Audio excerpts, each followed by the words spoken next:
as someone who will be conducting some interviews, obviously you never know quite exactly what's going to walk in the door or what you should be considering. I mean, we talked about a lot of things to do with some real positives for networking, getting involved in a role with other people, communication, so on and so forth. But how about if we flip it on its head? What should I avoid if I'm interviewing people? Wow, well, that's a good question. In fact, just recently I've been carrying out a little bit of research into that very topic. Oh? You know, what are the kind of people you shouldn't employ? We all know the people that we should employ, but what might be some of the danger signals in terms of what you do as an interviewer and maybe what the individual interviewee does that should cause you to think twice about offering somebody a job. So anyway, look, here we go. I'm going to just share with you in a fairly random way what others have told me has been a difficulty for them. So let's start with one of them.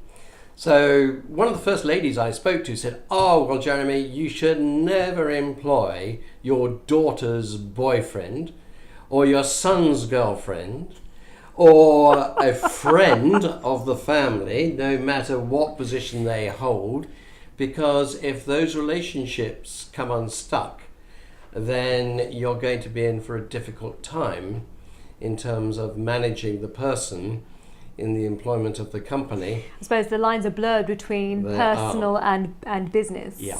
Yeah. And yet it's so easy to do. In point of fact, I have one client who purposefully seems to go out of its way to employ people that it knows through its employees. And I wouldn't say this was a disaster, but I would say it has added to complications. It's certainly something to think about. Okay. The next one is an interesting one because somebody else I was talking with said, I'm always very suspicious of the very confident, the overly smooth, maybe the slick individual. Okay. No question throws them. They got the answers to everything. They're a good communicator. They come across good body language, good smiling face. They, in a sense, are too good to be true. It's a bit off-putting, isn't it? Well, it is, because you wonder how much of that is a cover-up. Yes. And in the work situation, is this person ever going to admit to making any mistakes? Yeah. And what effect might they have with this rather arrogant attitude on other people that they're working with? Yeah, I mean, for me, that would personally say something along the lines of, I'm not really open to change. Indeed. Or I'm not really open to being moulded, for want of a better word. Absolutely. Very ego-centered. I call them the apparently effectives. They look the part, they talk the part, and the only problem is they don't actually deliver results, and it's a bit of an impression that they create. Once you take them on board, you find actually they're not effective. They don't deliver the part. They don't deliver. So that's one I think that you need to be careful about. As a result of this feedback. Another one, somebody else mentioned to me, well, I'm always concerned about culture and values fit. So I'm always asking myself, is this person likely to fit into the values of the organization? Is this person's values likely to be a fit to the values of the organization? And if I get a feeling that they've come from a background which is the opposite to our corporate values and culture, or if they answer a question in such a way that they give away a value which is clearly not one of our values, then this person's, as far as I'm concerned, that's it. There'd be too much conflict. There'd be too much conflict, and it's at a very basic level because it's actually their beliefs that you're dealing with, and it's very unlikely that you're going to change their belief system. So that was another one.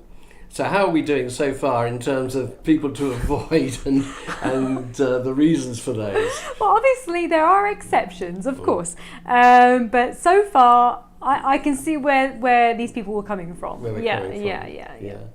So another element I think which people have mentioned to me, and that is, look, you've gone through the number of candidates, not one of them really impresses you.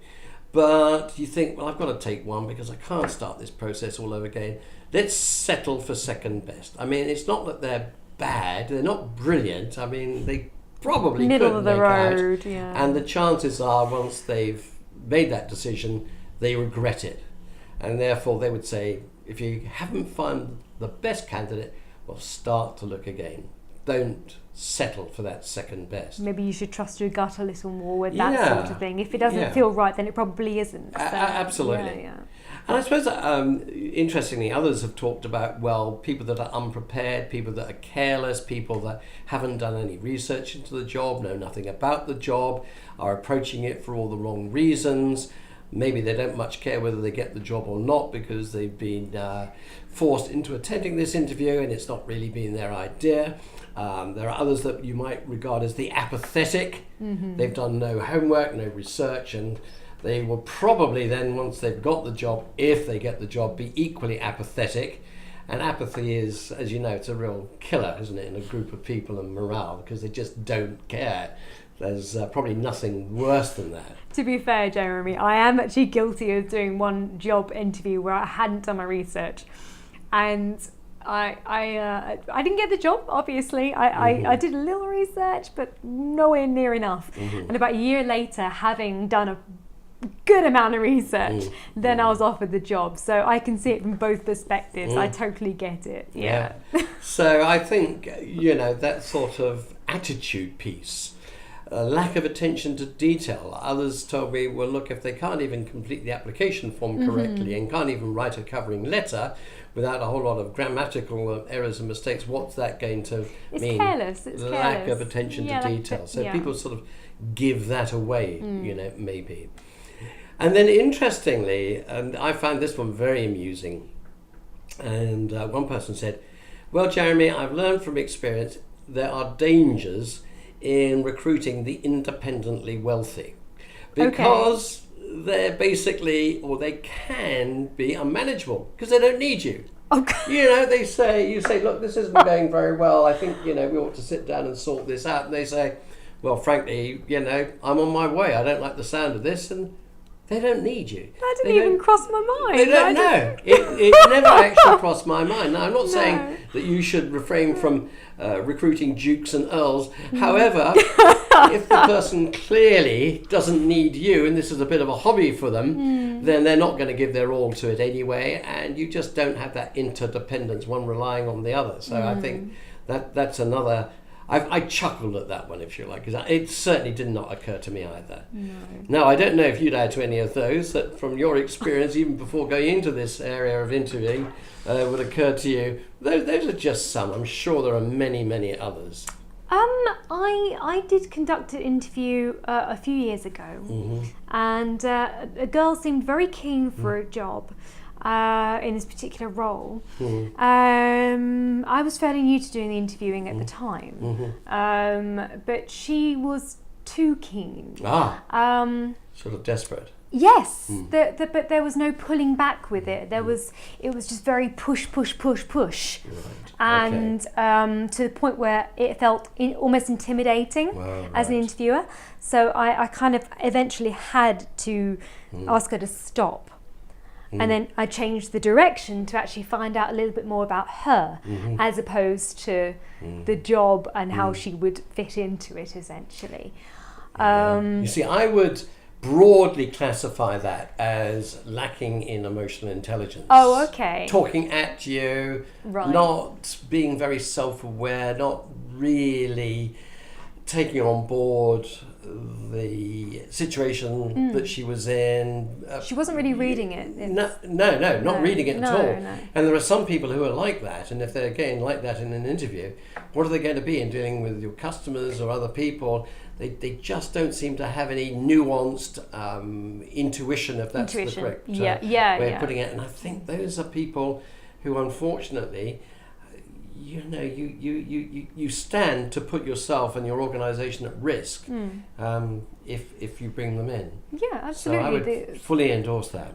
No, I completely agree. It was almost a cut off of any kind of connection straight away. And one of the first things I had to think about was the connection that they would have with a paying customer in face to face. Yeah, absolutely. So I totally understand, and thank you so much for the heads up. Well, we haven't covered the obvious things, like the person hasn't got the knowledge, the experience, or the skill for the job. That's a whole other kettle of we fish. laugh. We laugh at that, but I can tell you the number of occasions where people have said to me, we should never have hired this person, they simply were not right. And maybe there was some pressure from someone within the organisation to do this, but right from the outset, the chance of them succeeding was very slim. So that's a basic, but never overlook that one. Well, I think we've cracked it, haven't we? I think so.